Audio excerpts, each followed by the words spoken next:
There is or there are? What's the difference? Hey everyone, it's Jordan, and today we're talking about when to use there is and there are. First, there is used with singular nouns. For example,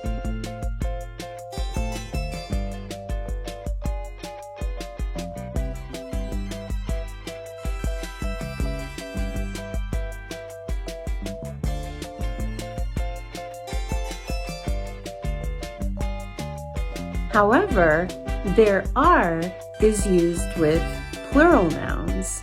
For example,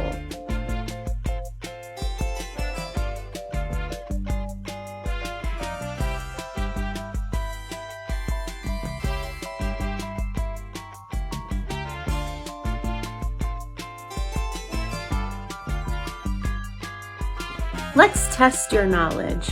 I'm going to show you an object, and then you complete the sentence with the correct form, there is or there are.